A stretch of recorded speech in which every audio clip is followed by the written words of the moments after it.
Hello, everyone, and welcome to the Hump Day edition of The Rundown. I will be your host today, Craig DeLuz, coming at you from the West Coast, the left coast, behind the Iron Curtain, otherwise known as the Sierras. But as we all know, I do not do this program by myself. No, my name is Mike Peworski. I am coming to you live from the East Coast, the coast with the most, because I am the co-host with the most here on The Rundown, where we do 2A conservative views and news here for you. Here for you folks. And by the way, just in case you guys are wondering, yes, today is the special day. As I noted earlier, it is Hump Day. Hump Day. Uh-oh. Mike. What day is it, Mike? Uh-oh. Mike. What day is it, Mike? It's Hump Day. Hump Day. Oh, that one gets me every single time. Love my Hump Day. Love my Hump Day. Hump Day is the day, you know? It is. So how is your day going, Craig? You know, the day is going phenomenal. It's a busy day. Tuesdays are usually my crazy busy day, and so it's slightly lighter on Wednesday, so that's why it feels like I am like in the home stretch for the weekend. It's good to hear. It's good to hear. I am doing some weird food recovery thing. Like, listen, everybody knows we just got back from SHOT Show, and that takes a day or two's worth of sleep to catch up on. Right. Well, that's done. But I get like this weird, it's not quite food poisoning, but it's enough to make me think: is that malaria? Why do I have malaria? You know, why am I Why cold? do I have malaria? Look, I've even got my whoopee here with me in case it gets too cold. I gotta put it on. But I'll tell you, it's weird when I get like this. And this is not often. I don't get sick. I wouldn't even call this sick. This is a reaction to a bad piece of food somewhere along the line in the past 3-4 days. Well, we all know that there not is the tacos, by the way. I had this tacos. before the tacos. This was before the tacos. Okay. This is before the tacos. There is this one general disease out there that we refer to known as SHOT Show crud that includes a lot of stuff. So a lot of people actually return from SHOT Show not feeling well. It's kind of funny because I remember 2 years ago, I think a lot of people returned from SHOT with the thinking they had the SHOT Show crud, and it included a little bit of the vid in there as well. They had the Rona. They had that Rona. But so listen, I know this is I've had before, and I've had a little bit of food poisoning before in my life. I've had a bad one. I've had a couple of minor ones. That's what you get when you travel. You never know what you're getting. And my body's pretty good about flushing that stuff out. It's just part of flushing it out is you get to feel like you got malaria for a couple of days, and that's always fun. Listen, here's the weird part for me. When I get like that, and then you combine it with that extreme tiredness from SHOT, when I'm sleeping, my body, my brain, it thinks we live in Twitterland. I really believe that I live in Twitterland, that everything's about Twitter, and I must get back to Twitterland. And that not only am I in Twitterland, but that I'm also Keith Hernandez, the baseball player, in Twitterland. And I'm Keith Hernandez with all of his knowledge of baseball, which is pretty much my knowledge of baseball, and our Second Amendment knowledge. And I know that I'm not Keith Hernandez, but I want people to think I'm Keith Hernandez. So I'm always trying to defend that I'm not. But they're like, it's okay, Keith. We agree with you. So okay, Keith. But then I don't want real Keith to get mad at me. But he's like, go ahead. I don't really tweet a lot. So it's a weird. I'm sorry, but this strange, and I'll be stressing in bed, sleeping about being Keith Hernandez too much on Twitter. You need therapy, bruh. I'm just saying, you need to get over this stuff, and you need therapy. That just all sounds bad. Just all bad. There's nothing bad about it. I'm just talking Second Amendment stuff, where people are like, "Way to go! He's got an AR and 11 Gold gloves." It's pretty cool. Oh, Lord Jesus, help me! Lord Jesus, help me. Okay, let's move on to the news, shall we? Sure. Okay. In the news today, there are a number of states that have actually, speaking about recovering, there are a number of states that have actually recovered from the coronavirus shutdowns or the coronavirus economy. Now, mind you, not every state shut down. So that's something that is vitally important for you guys to know. And the interesting thing about this particular stat, about these 4 particular states that actually wound up surviving or have now returned to, and by the way, this is CNN business, so we're We're not talking about some right-wing conservative trying to push red states. But if you notice here, it's talking specifically about in November. You had states like Texas, Arizona, Utah, and Idaho all have fully recovered from the job losses relating to anything relating to COVID-19. Now, mind you that we know that the biggest issue with COVID-19, the biggest thing that caused economic depression was shutdowns, where people shut things down, restaurants had to be shut down, businesses had to be shut down, and people weren't able to go to work, except in places like Texas, Arizona, Utah, and Idaho. And by the way, a few other states, most of them being red. Now, the other interesting thing about it is you look at in comparison. Compare them to the two states that fully shut down the most. These are the states also that, by the way, happen to have the worst employment levels, and that would be California and New York. And you know, Mike, the interesting thing about this is the states that these states, California and New York, in many cases, they still have super high unemployment, but you still have people who can't find people. There's jobs, they just can't find people to fill them. Yeah, you know, and it's still kind of a dilemma, right? Because you've got these people out there now. Their unemployment has run out. Although in California and New York, it's my understanding it is not, because they have the state has supplemented the federal funding, and some of the federal funding is now back available again. So they continue to fund, although not at the extreme levels that they did when COVID first came out. They continue to fund unemployment. And I guess people are just realizing, listen, I don't mind staying at home for 60, 70% of what I was making before on my butt, you know, especially if it's the COVID out there, because God knows that the COVID is going to kill me if I go outside and don't have a mask on. Right. So many of them are deciding, you know what, in places like California, which, by the way, is a part of the governor's budget, they're looking to still continue to extend at $300 a week. The money that the feds are no longer paying, the state is now looking to pay. And what they fail to understand is that's like $1,200 a month.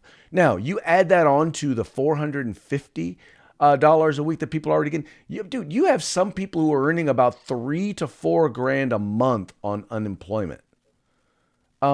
If you make normally $4,000 to $5,000 a month, doesn't it make more sense for you to sit at home or participate in the gig economy and not try to earn a living than it does for you to actually go out and get a job?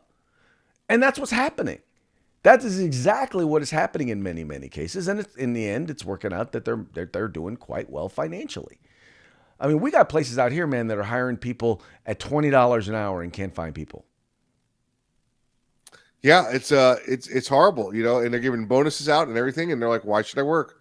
Why should I bother with the hassle of coming into work, paying for gasoline, transportation, tolls, when I could sit at home and collect the same amount of money?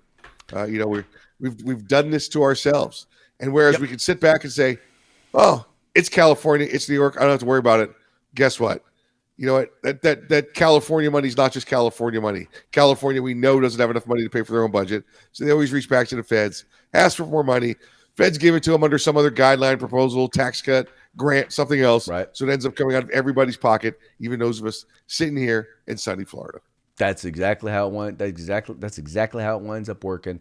Well, at least now, you know, folks in Florida and folks in Texas and folks in states that actually didn't shut down are not spending extra money. At least that money's not going to them, right? Not coming from them. Yeah. So Californians are paying for the unemployment, for the additional unemployment in California. Yeah. And eventually Californians are going to say, nah, I'm not cool with that. Yep. And listen, Florida would be on that list. Florida's been at a great recovery for a very long time. Right. Florida would be on that list. The problem is we're affected by the blue states that are restricting travel. You know, you can't leave New York unless you do a 14-day quarantine before and after if you're coming to a state like Florida. So we're not getting any of the travel budget, travel monies that would normally be coming from other states. Well, and you know, that's actually a great point, because it's not just states and cities that are tourist destinations that are suffering from that, but even other countries. I mean, we've seen my wife is originally from Fiji, and their biggest problem is, you know, right now, all of the hotels and everything, there's so many travel restrictions that people who normally would come there are just not coming because of all those restrictions. Well, same thing in Florida. Florida is a destination state, not just for people to move to, but for people to visit. And when you have travel restrictions in the state you're coming from, people are just deciding, I guess I'm not going to be able to go on vacation there. That's it. Exactly right. Right. Unless of course you are AOC, then you just go there to Florida and get the vid. AOC. All right, moving right along to our next story. Now, I knew that out there were these anti-crime or plainclothes crime units, right? But I never knew that they were referred to as anti-gun, right? That they were referred to as anti-gun units. Well, there are a number of cities, one of which is the city of New York, where the mayor has said he's going to be reinstituting a modified plainclothes anti-gun unit. Now, when they say anti-gun, my first question that pops up in my head is, well, what do you mean by anti-gun? And these are units that are basically, their goal is supposedly supposed to be to reduce gun crimes or gun violence, right? You have a very same thing that's that's the wrong story. You have the very same thing that's occurring here in Portland. In Portland, they're looking to do the same exact thing. Now, this is supposed to be a new, once again, anti-gun police unit. And their goal is to stop crime. But the thing that gets me, Mike, is that if their goal is to reduce gun violence, right, then why are these not anti-drug units? Why are these not anti-gang units? Because if you look at it, something like 85 to 90% of all homicides are actually gang or drug related. One would think that you would call them that instead of anti-gun units, because anti-gun units make it sound like their whole goal is to go out there and confiscate firearms. Yeah, listen, the anti-crime units in New York were created back during the Rudy Giuliani days, right? And what they are is uniform officers, usually patrolmen, that are working their way up to trying to become detectives. They wear plain clothes, soft clothes, like everyday clothes, and they would be given certain targets. And this would be items that would range from, listen, there's an area over here that's having burglaries, so. Next month I want you to go to work burglaries over here, or over here there's a drug problem, go supplement the narcotics unit over here, or hey, we perceive a gun problem, a trafficking problem over in this part of town, so go working over there. So they were always the anti-crime units. Now Mayor Adams is calling them the anti-gun unit, which is different. One of the things that's different from before also is the anti-crime units before, they did what was called the stop, talk, and frisk, right? Or stop, interview, and frisk. Now, nationally, that was seen as the stop and frisk, right? And you could go around and you could go over and just violate people's rights by stopping them and frisking them. And we know that that's incorrect under Terry v. Ohio. If you have reasonable suspicion that crime may be afoot, you have the police officer has the duty to talk to somebody and then interview them and give them the opportunity to dispel their fears.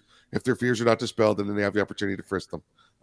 That's where stop, talk, and frisk comes in, not commonly known as the stop and frisk tactic that the news portrays it as. So this is different, though. This is maybe similar in name alone.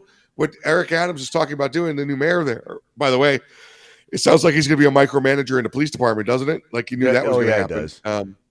And what he wants to do is put a checkpoint at every entry into the city and search everybody as they come in and out of the city for firearms. Right, which is absolutely positively crazy. Correct. Number one, so what if you have a concealed carry permit from another part of the state? So then what?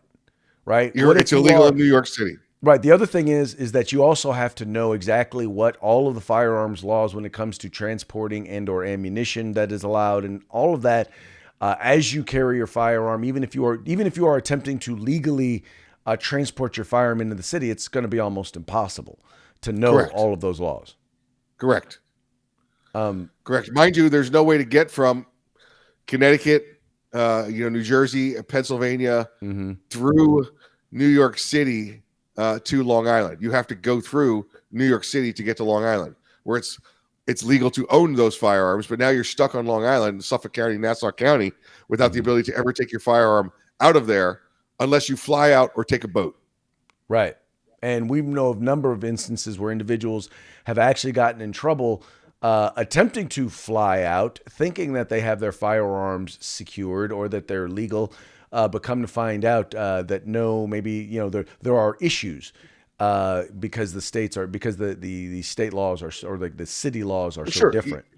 The international airport there in Islip in Ronkonkoma, MacArthur Airport, that is in Suffolk County.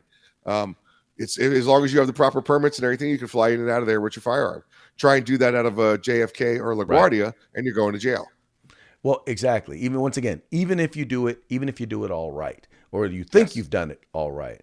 And this is, by the way, one of the reasons why so many states have preemption laws, because you don't want to have a patchwork of firearms laws throughout a particular community or throughout a particular state, because you never know if you're in compliance and all of a sudden, because you drove across some arbitrary line, now all of a sudden you are violating the law. Yep. Absolutely right. And that's exactly what winds up happening. It's kind of sad. And I think that, this guy, Eric Adams, ran as a law and order mayor. And the problem is he is an example of someone who supports law, quote unquote, law and order, but takes protecting the people to mean that I can violate their rights in order to protect them. Yeah, listen, and that's what I have to understand is the rights part of this. And I don't think he does. If you own the Empire State Building there, and you decide I'm not letting anybody into the Empire State Building as the owner with a firearm, and I'm going to set up a checkpoint at every entrance, whether it's the tunnels or the doorways, to let people into my building with a firearm. Well, I could do that, unless of course those people happen to live in there, then they have additional rights. But let's just say that they're all employees of the Empire State Building. That get checked at the door. Well, you could do that because it's a private building, right? And as the owner, I could say, I don't want that in here. Right. However, as the mayor of New York, it's not your private domain. You can't say, I'm suspending the Bill of Rights at the entry points into New York City. I'm suspending due process. I'm suspending the Fourth Amendment. I'm suspending the Second Amendment at the borders to New York City. And I'm just going to start violating rights, what do you say, February 1st? I think it was. Yep. Yeah. And once again, and folks, that's why I think it's important that we communicate even to people that tend to agree with us, that we make sure that when we talk with people who, once again, law and order folks who agree with us on 99.9% of things and believe they're actually pro Second Amendment, we need to make sure they understand that you, in the name of law and order, you don't get to violate people's rights. Absolutely. That is not included. Yep. Anyway, moving right along. Now, for those of you who live in the state of California or have ever been to LA or been to LA lately, you know that all over Los Angeles County, it is a hot mess. In fact, California, which has a huge percentage, the largest percentage of the country's homeless population. Well, the area in California that has the most of those homeless folks is Southern California, specifically Los Angeles. And no matter where you go in Los Angeles, there are homeless encampments. And for those of you who may or may not know, there's an event that's coming up in a few weeks there, and it's called the Super Bowl. And what is occurring there in Los Angeles is it's an attempt to cover up what is going on in Los Angeles. It's an attempt to cover up all of the homelessness there in LA. They are actually moving out all of the homeless folks. They're basically attempting to hide them so that the people who are visiting there will not notice that, oh yeah, there's there's also a bunch of homeless people there. Plus, oh, by the way, there's a mask requirement. Everywhere in Los Angeles County, every time you're indoor anywhere, you have to be wearing a mask. Well, they're wondering exactly how that is going to affect turnout for the Super Bowl. Now, mind you, see, what got me about this, Mike, was when you think about what's going on, for example, there's another event that's coming up in China. Oh, is that because we're talking about LA? We're talking about Los Angeles. I thought I had to wear a mask. I'm sorry. Oh, okay. We're talking about LA, so you thought you had to put on a mask. Yeah. But I thought of another place that is being run by a bunch of socialist communists, and that would be China. And the big sporting event that's coming up there, which is called the Olympics, and how they are basically covering up the crises of, oh, I don't know, slavery and coronavirus that's taken place there in their country. And it just seemed eerily, I don't know, it just seemed eerily similar to me. Is it in China? Are the Winter Olympics in China this year? The Winter Olympics are in China. Huh, didn't know that. That's how much I'm paying attention to it right now. I do know they start February 3rd. I saw that for some reason. That sticks in my brain. I don't know. Maybe Keith Hernandez told me that. I don't know. Let's see. We've got Los Angeles County. Listen now, Craig. I've seen this. I don't know if you've seen this before. I've been to Jacksonville, Florida, Miami, Florida, Tampa, Florida when they've hosted football games. When they've hosted the Super Bowl and Super Bowl week. Remember, it's not just a game. It's the whole 2 weeks leading up to it, with the final celebration being Super Bowl week itself. And they do, I would say, with precise German efficiency, they run the homeless out of town. That's they put them on the trains and get rid of them. And it's amazing how they can deal with that problem for that week and a half, 2 weeks. Well, they deal with that problem week and a half, 2 weeks by making it somebody else's problem. Here's your one-way ticket to Sheboygan. Go. And then they send them. It's worse in California, because your California homeless people right now is doubled up because it's winter up in Seattle. And guess where the Seattle homeless go, Craig, when it's wintertime? I'm going to guess Los Angeles. Southern California, baby. SoCal. Your homeless people over on the West Coast, they are migratory. They go from South California, Southern California up to Seattle and the Portland area, and then they flee when the cold weather comes. But this is not unusual. Does that make it right? Absolutely not. It's amazing how we can talk about homeless, yet when the TV cameras show up, we got vans and buses full of them, and we're pushing them outside of town, with no problem. And then, by the way, what they'll do, Craig, they'll push them 10, 20 miles outside of town, outside of all the hotels, outside of visibility for everywhere, let them set up a homeless camp, and then not enforce any laws there for the next month or so, because they want them to stay there and feel secure. Right. Well, in the end, it's funny because they go from state to state, and they generally tend to stay in states or wind up in states where they are provided incentives to be homeless, right? And I can't really think of it of a different way. And anybody I know who's dealt with, because first of all, let's be clear, this is a mental health and drug addiction issue, mostly drug addiction. And the one thing that I've learned from people who've dealt with drug addiction, people who I know close to me, they said the worst thing that you can do is give them stuff, because it just it enables them to continue to do what they're doing. They have to, I hate to say this and it sounds kind of cold, but sometimes they have to hit complete and utter rock bottom before they can finally start to look up and see that they need some help, and to actually start to look to get help. And the more we do to soften that fall to the bottom, the longer it takes, and the longer they stay addicted to drugs. And then the harder it becomes for them to get off of it and to not be homeless. It's the reason we don't feed bears at the park, right, Craig? Right. The same reason. And listen, there, in addition to the normal homeless problem, not that homeless is normal, although we're treating it like homelessness is normal. The veteran homeless problem is not so much around the mental health and the drug, or if it is, it's just different causes, different issues, and for the most part, there's not a lot of the mental health issues. And if there is the alcohol or drug abuse, it's an escape, because that's what the homeless veterans want. They just want you to leave them alone. Just leave me alone. Just want to be alone. Just don't want anybody to bother me. I don't want to deal with the world's problems anymore. I've done that. I don't want to deal with it anymore. Right. And the actual percentage of the homeless who are homeless because they can't afford a place, just because they can't afford a place, is actually a small minority of those who are actually out there, who are homeless. I just, once again, I will continue to stand by that. I think we need to deal with this once again as a first, a drug addiction issue. Secondly, a mental health issue. And I think right now, especially in places like California, we're providing a ton of resources for people to be able to get a place to live. Right now, we need to focus on trying to get people to want to have a place to live, develop a lifestyle where they can sustain it. Right.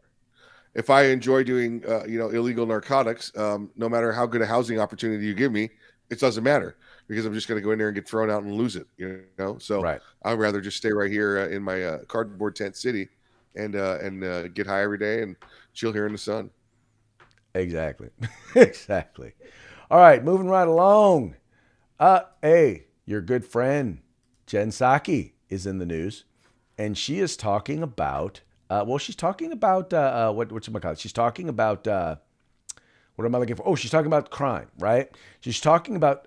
She was asked a question by Ducey from Fox News, and she was asked. Basically, the initial question that was asked was, is the president aware that people don't feel safe? And then Jen Psaki brings up, well, that there's been a surge in crime. And he's like, well, what do you think they attribute that crime to? Right? And the first thing she said was, well, there's been a surge in gun violence. As if gun violence was the cause, right? She said that was a cause of the surge in crime. No, that's a part of the crime. That's not the cause. People shooting people. That's the actual crime. That's the effect. But then she also mentioned that a number of police folks are actually, they are underfunded. Let me see specifically what it was. Specifically, her quote was, well, Peter, I think if we look at the facts here, we have to see the surge in crime over the last 2 years. Would you agree with that? So what are you attributing the rise in crime to then? Well, I think we should be responsible in how we are reporting to the public what roles are and what reasons for the surge in crime. Gun violence is a huge reason for the surge in crime. That's not a reason, that's the crime.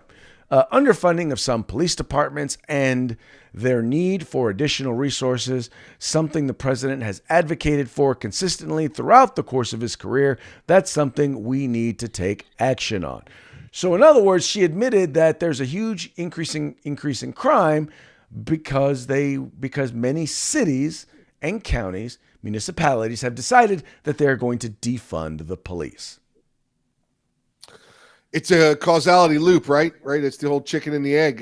We have increased crime because we defunded the police, and we defunded the police because we had an increase in crime because we thought that the police were the ones, instigating, right? They were the ones causing, by being there and not helping the way we wanted them to help by being social workers and handholders. So we defunded them, and then crime went up, and now the crime's got up. We don't have enough police to take care of the crime problem. So it's on them. It's on their own. Don't care. Keep it in your city. That's all we'll say. Keep it in your city. Enjoy it. I'm going to stay out of your city. Not going to come view it at all. Meanwhile, Jen, come on. I'm waiting for that phone call. Okay. Come on. Okay. Let me just so you know. There we go. So every time we talk about Jen Psaki, he gets his obligatory. We'll call it the Ginger Sisters. I'm just saying she looks like she's Jen. She's an attractive redhead there, So there you go. Moving right along. John Cleese. Now, you guys might remember John Cleese from Monty Python. He is probably one of my favorite character actors, a comedian. And he actually came out recently to really speak to the effect. No, he didn't come out. He started speaking about, well, I guess you could call it that, because he came out against many in the left, talking about the effects of wokeness on comedy. And here are some of his comments.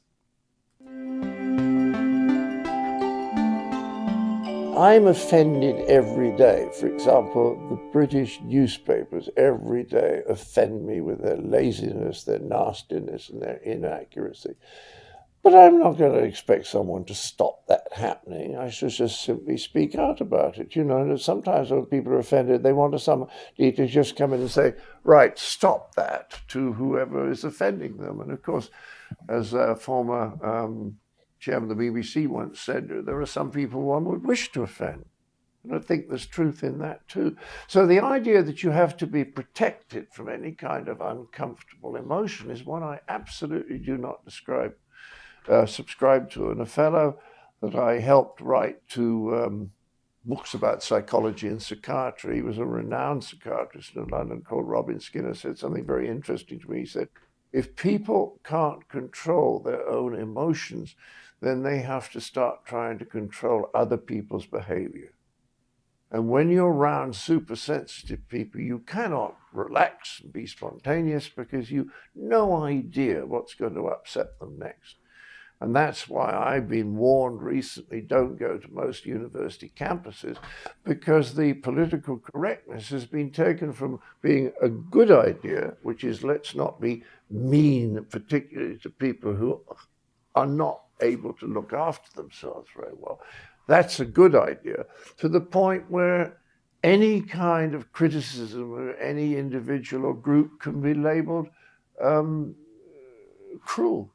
And the whole point about humor, the whole point about comedy, and believe you me, I've thought about this, is that all comedy is critical. Even if you make a very inclusive joke, like, how'd you make God laugh? Answer, tell him your plans. Now, that's about the human condition. It's not excluding anyone. It's saying we all have all these plans which probably won't come, and isn't it funny how we still believe they're going to happen? So that's a very inclusive joke. It's still critical. All humor is critical. And if you start saying, oh, we mustn't criticize or offend them, then humor's gone.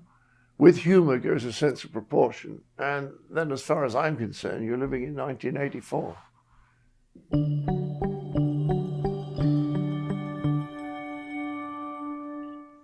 All right, now, Mike, I know that's a little longer than we normally go on those videos, but I just thought so much of what he had to say was so spot on that the message deserved a full reading.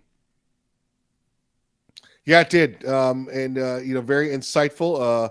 I guess when you get to be 81 years old, you get to tell people what you think, and you don't have to worry about feeling the repercussions of it. He was right on with what he said, obviously. And then Craig, very importantly, don't forget he is. I think he may still have affiliation there. He is a former government official in the UK. Is that right? I did not know that. Well, yes, by the way, he was with the ministry. He was with the Ministry of Funny Walks. Ministry of Funny Walks. Well, what's interesting is that now he is under major attack by the woke left, and he's actually fighting back. And he noted here, he basically said, look, he hopes that they fry in their own sanctimonious and narcissistic posturing. I like that. What I like about that is because in the little speech that he just gave in the video, he was very concise, very wise, very kind of, stern. And there you kind of really got the real flavor of his comedy right there. Yeah. Yep, absolutely. I love him. I love his John comedy, Cleese. and I can appreciate what he had to say. Yeah. Thank you, John Cleese, for speaking your mind. Yes, we very much appreciate that. You get 2 gold stars. All right, now we're going to move on to our parting shot. As you all know, there is a thing that is going on right now. There is a major international, I don't know, what do we want to call it? International potential crisis with Russia posturing as though they are going to invade the Ukraine. And luckily, finally, our president has stood up and made it very clear what the administration's position is should Russia invade. President Biden warned Russia that if they invade the Ukraine, America will evacuate haphazardly and leave approximately $86 billion in weapons behind, because that is what we are experienced in doing. Yeah, take that, huh? Let's see you drive down the street with all our vehicles, helicopters, airplanes, and weapons in the way, huh? How are you going to do that? Well, that's what that's the reason why right now we're planning on sending so much stuff over there. I mean, right now, there's not a huge talk about troops. There is some talk about sending troops, but that's why they're talking about sending all of these surface-to-air missiles and all of this weaponry over there, so that we can actually, have some stuff to give to the Russians, as what should we say, visiting gifts? What do we want to call it? There you go, some parting gifts. Yeah, there you go. There's parting gifts. There you go. Here's a year's supply of weaponry. Here you go. And turtle. You know what? It's only right. We did it for the Taliban. We should do it for the Russians. That's right. Exactly right. It's good to have our old enemies back again. It's good to have our old enemies back, and and to make sure that we properly take good care of them. That's right. We get back to real enemies like kill a commie for mommy and that kind of stuff again. So Exactly. Hey, Mikey, before we head out, how about a quick shout out to our sponsors? let's say hey to our good friends at Gorilla Machining, Grid Defense, and of course the good people of the California Republican Assembly. Yes, folks, please, the links to their websites, to their information is in the description of this video. Please visit them. Please let them know that the folks here at The Rundown sent you. And before we leave, I want to make sure to thank you for liking, sharing, and subscribing. If you haven't already done all three of those, please make sure you do that. And also, if you want to listen to us, you can find us wherever you find podcasts, whether it's Apple, Spotify, iTunes, or... I don't know why I always keep forgetting the last one. Stitcher. Huh? Yes, you can Stitcher. find us. I think you can find us on Stitcher or anyway, wherever you listen to podcasts, you can find us. Listen to us. Once again, subscribe and encourage your friends to do the same. With that, we are going to be out. Thank you so much for tuning in. Please remember, once again, like, share, and subscribe, and encourage your friends to do the same. Holla. Hello.